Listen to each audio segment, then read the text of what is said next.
Everyone, I am श्रुति गुप्ता और अपने last video में हमने एसक्यूएल कमांड को देखा था कितने टाइप्स के होते हैं, कौन कौन से कमांड्स होते हैं, उनका सिंटैक्स क्या होता है। और आज के वीडियो में इन कमांड्स का हम प्रैक्टिकल एग्जीक्यूशन देखने वाले हैं।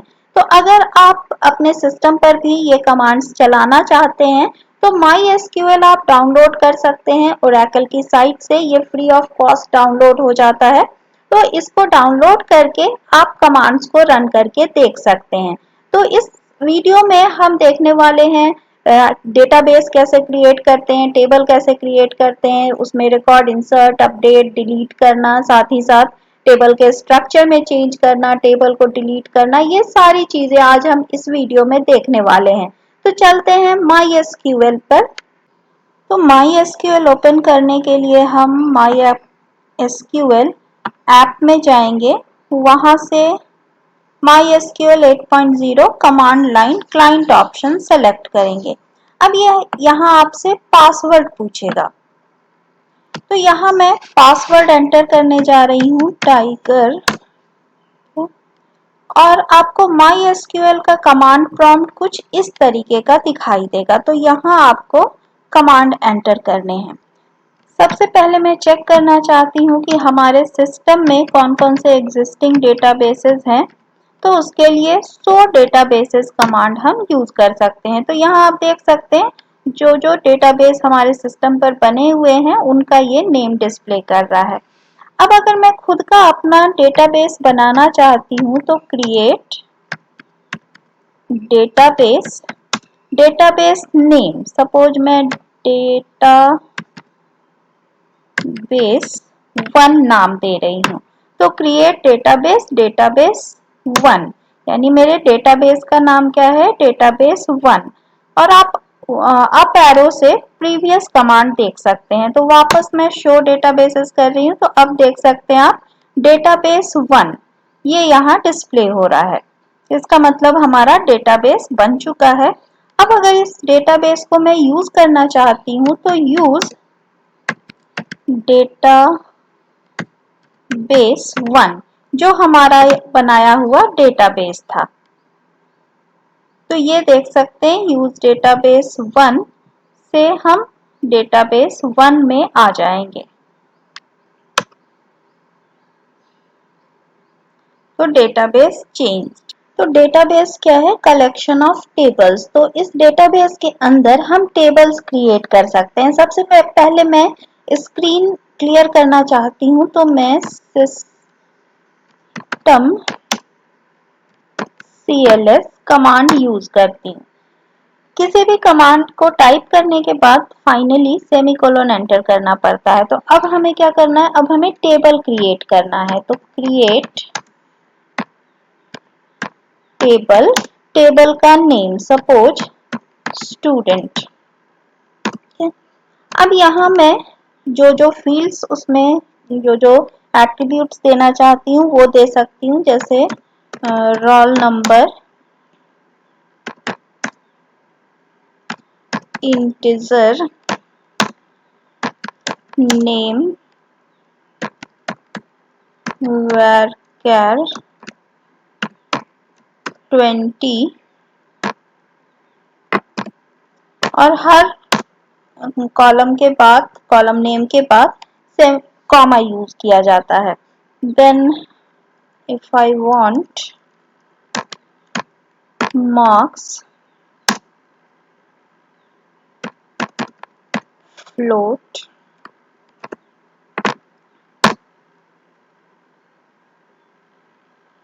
तो यहाँ देख सकते हैं मेरा टेबल क्रिएट हो गया है विथ 3 कॉलम्स। कॉलम नेम हमारा क्या है, roll number, name and marks. तो अगर टेबल का स्ट्रक्चर देखना है या देखना है कि टेबल में कौन कौन से फील्ड हैं, तो डिस्क्रिप्शन कमांड यूज किया जाता है। DESC student. तो यहाँ देख सकते हैं ये दिखा रहा है फील्ड का नेम क्या है, उसका डेटा टाइप क्या है। अभी हमने कोई कॉन्स्टेंट्स स्पेसिफाई नहीं किया है, क्योंकि अभी तक हमने कॉन्स्टेंट्स नहीं पढ़ा है कि की कैसे डिफाइन करते हैं या नल डिफॉल्ट कॉन्स्टेंट्स क्या होता है। तो आगे हम देखेंगे कि इन कॉन्स्टेंट्स को कैसे हम स्पेसिफाई करते हैं टेबल क्रिएट करते समय।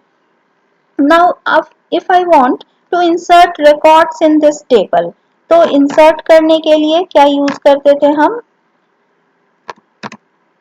Insert command. Insert into table name. Table name हमारा क्या था? स्टूडेंट। वैल्यूज, सबसे पहले हमें क्या डालना है? Roll number. तो सपोज रोल नंबर 1। अब नेम, नेम क्योंकि वेर कैर है तो इसे हमें सिंगल कोट्स में एंटर करना होगा। सपोज अजय।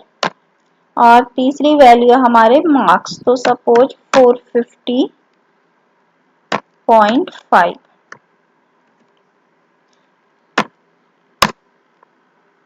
तो ये देख सकते हैं 1 रो इफेक्टेड। तो इस तरीके से हम रिकॉर्ड्स को इंसर्ट कर सकते हैं। आप अप एरो यूज करके प्रीवियस कमांड को देख सकते हैं। वैल्यूज, अब यहाँ मैं अगर वैल्यूज चेंज कर दूं, रोल नंबर 2,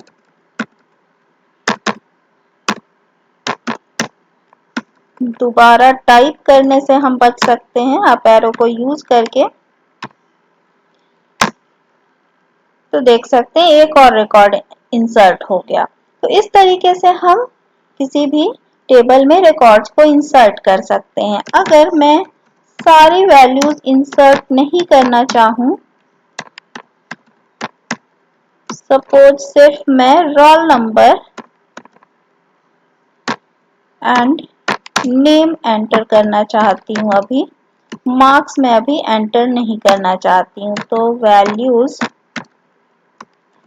सपोज 3, नेम,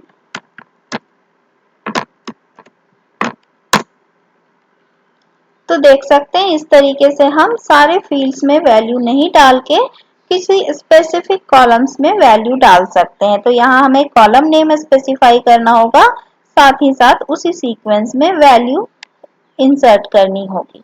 तो इस तरीके से हमने यहाँ 3 रिकॉर्ड इंसर्ट कर दिए। अब अगर हम देखना चाहते हैं इन रिकॉर्ड्स को, तो देखने के लिए सेलेक्ट यूज किया जाता है। Suppose select asterisk from table name, तो टेबल नेम है हमारा स्टूडेंट।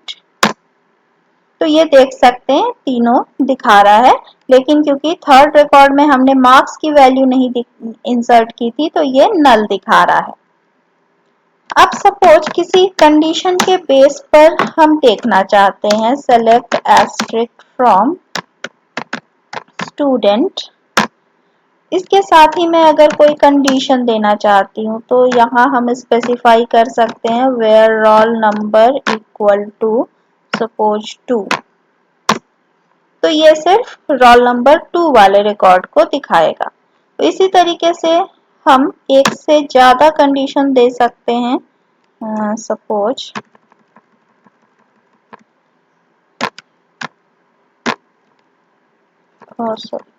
वेयर यूज करना होगा, where name equal to this. तो आप देख सकते हैं उस रिकॉर्ड को ये डिस्प्ले कर रहा है। तो इस तरीके से सेलेक्ट कमांड यूज किया जाता है, लेकिन एस्ट्रिक्ट यूज करने से सारे कॉलम्स यहाँ डिस्प्ले हो रहे हैं। लेकिन मैं कुछ स्पेसिफिक कॉलम ही देखना चाहती हूँ, तो सेलेक्ट सपोज मैं रोल नंबर एंड मार्क्स सिर्फ देखना चाहती हूँ, मुझे नेम नहीं देखना है, फ्रॉम स्टूडेंट। तो यहाँ देख सकते हैं ये सिर्फ roll number and marks display कर रहा है, नेम को इसने छोड़ दिया।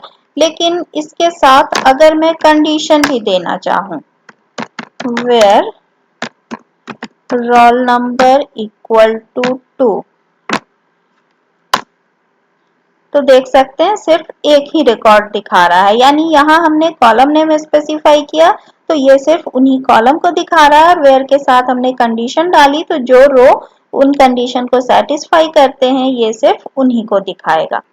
अब कंडीशन डालते समय हम रिलेशनल ऑपरेटर यानी ग्रेटर देन, लेस देन, इनका भी यूज कर सकते हैं, या लॉजिकल ऑपरेटर्स का भी यूज कर सकते हैं। Suppose select asterisk from student where roll number equal to क्या था, suppose 3 and name equal to, यहाँ हमने दो कंडीशन डाली है तो इसको हम एंड ऑपरेटर के थ्रू कंबाइन कर सकते हैं। तो एक से ज्यादा अगर कंडीशन डालनी है तो हम एंड ऑपरेटर का यूज कर सकते हैं। एंड और नॉट तीनों ऑपरेटर का यहाँ यूज किया जा सकता है। और के लिए OR टाइप करना होगा, नॉट के लिए NOT टाइप करना होगा। तो इसी तरीके से select asterisk from student, suppose where marks is greater than 500। तो आप देख सकते हैं सिर्फ उसी रिकॉर्ड को दिखा रहा है जहां मार्क्स इतने से ज्यादा है। तो कंडीशन डालते समय हम रिलेशनल ऑपरेटर, लॉजिकल ऑपरेटर्स, इन सब का भी यूज कर सकते हैं। तो ये हो गए हमारे सेलेक्ट कमांड। अब अगर हम किसी रिकॉर्ड को डिलीट करना चाहते हैं तो उसके लिए डिलीट कमांड यूज किया जाता है। तो डिलीट का क्या सिंटैक्स होता है, delete from table name student, where अगर हम सिर्फ डिलीट फ्रॉम स्टूडेंट करेंगे तो ये टेबल के सारे रिकॉर्ड्स को डिलीट कर देगा। तो मैं सारे रिकॉर्ड को डिलीट नहीं करना चाहती हूँ, किसी एक रिकॉर्ड को डिलीट करना चाहती हूँ। तो यहाँ delete from student where roll number equal to 3, तो जहाँ यह कंडीशन सेटिस्फाई होगी वही डिलीट होगा। अब इसको हम अगर देख लें, सेलेक्ट एस्ट्रिक्ट फ्रॉम स्टूडेंट, तो आप देख सकते हैं अब हमारे टेबल में सिर्फ एक ही रिकॉर्ड बचा है। तो इस तरीके से डिलीट कमांड के थ्रू किसी रिकॉर्ड को डिलीट किया जा सकता है। फिर है अपडेट कमांड। अपडेट कमांड किसी वैल्यू को चेंज करने के लिए किया जाता है। अपडेट स्टूडेंट यानी स्टूडेंट टेबल में हमें चेंजेस करने हैं। सेट किस कॉलम में चेंजेस करने हैं, suppose name equal to Ram. अगर हम सिर्फ इतना करेंगे तो नेम कॉलम में हर स्टूडेंट का नेम यही हो जाएगा। लेकिन इसके साथ अगर मैं कंडीशन दूं where roll number equal to 1, यानी रोल नंबर 1 वाले स्टूडेंट का नेम चेंज करके ये क्या कर देगा, राम। ठीक है, 1 रो इफेक्टेड। अब अगर हम देखें वापस कि टेबल में चेंजेस हुए हैं या नहीं, तो आप देख सकते हैं पहले रोल नंबर 1 का नेम अजय था जो चेंज होकर राम हो गया है। तो इस तरीके से अपडेट कमांड भी यूज किया जा सकता है। इस तरीके से हमने सारे DML कमांड देख लिए, इंसर्ट, अपडेट, डिलीट।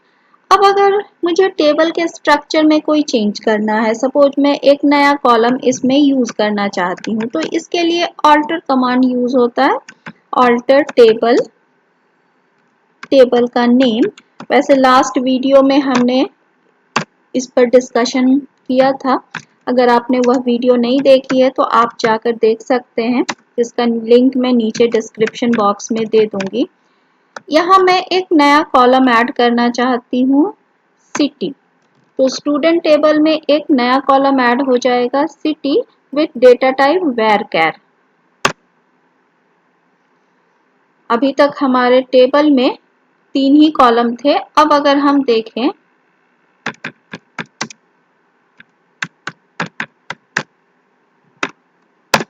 तो देख सकते हैं टेबल के स्ट्रक्चर में चेंज हुआ है। पहले हमारे पास 3 ही कॉलम्स थे, अब एक नया कॉलम ऐड हो गया है, सिटी। ठीक है, अगर अब मैं किसी कॉलम को डिलीट करना चाहूँ तो उसके लिए भी ऑल्टर कमांड का यूज किया जाता है। हमने देखा था टेबल के स्ट्रक्चर में कोई भी चेंज करना है तो उसके लिए ऑल्टर कमांड का यूज किया जाता है। ऑल्टर टेबल स्टूडेंट, हमें क्या करना है, कॉलम को डिलीट करना है। तो ड्रॉप कॉलम, कॉलम का नेम, सपोज मैं अभी मार्क्स डिलीट करना चाह रही हूँ।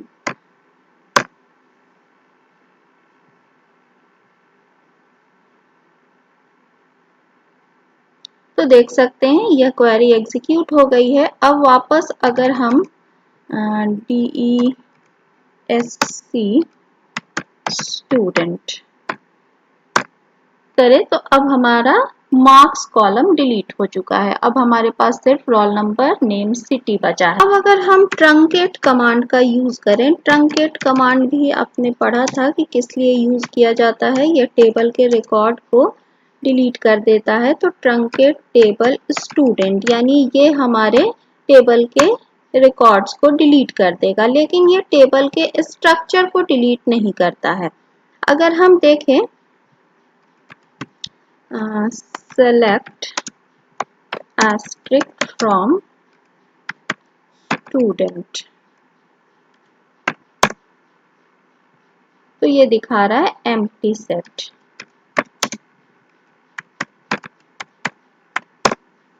लेकिन अगर हम डिस्क्रिप्शन देखें तो यहाँ देख सकते हैं कि टेबल का स्ट्रक्चर मेमोरी में मौजूद है। सेलेक्ट एस्ट्रिक फ्रॉम स्टूडेंट, क्योंकि इसके अंदर अब कोई रिकॉर्ड नहीं बचा है, इसलिए यह एम्प्टी सेट दिखा रहा है। तो इस तरीके से ट्रंकेट कमांड टेबल के स्ट्रक्चर को डिलीट नहीं करता है, बल्कि इसके रिकॉर्ड्स को डिलीट करता है। अगर इसमें नया रिकॉर्ड अब फिर से हम डालना चाहें तो हम इसको डाल सकते हैं। लेकिन अगर टेबल को परमानेंटली डिलीट करना हो तो हम क्या यूज करते थे, drop command. Drop table, table का नेम स्टूडेंट।